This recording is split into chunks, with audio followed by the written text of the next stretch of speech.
وعید اللہ ابن عمر سے روایت ہے، فرماتے ہیں کہ میری عشاء اور فجر کی نماز کبھی جماعت سے نہ رہی تھی۔ ایک رات میرے ہاں کچھ مہمان آ گئے جن میں مشغولیت کی وجہ سے میری عشاء کی نماز جماعت سے جاتی رہی۔ چنانچہ میں نکلا کہ شاید عشاء کی نماز کی جماعت بصرہ کی کسی مسجد میں مل جائے، لیکن تمام لوگ نماز پڑھ کر فارغ ہو چکے تھے اور مساجد بھی بند ہو چکی تھیں۔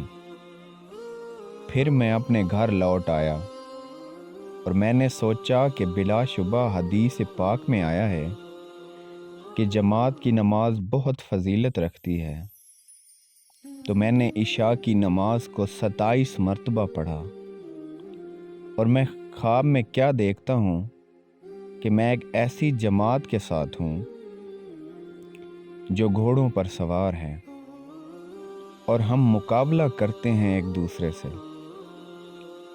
میں بہت ہانکتا ہوں اپنے گھوڑے کو، لیکن وہ نہیں مل سکتا ان کو۔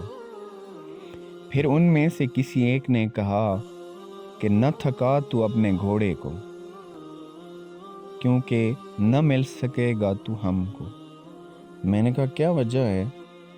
تو اس نے کہا اس لیے کہ ہم نے عشاء کی نماز جماعت سے پڑھی ہے اور تو نے نہیں، اس لیے تو ہم سے نہیں مل سکے گا۔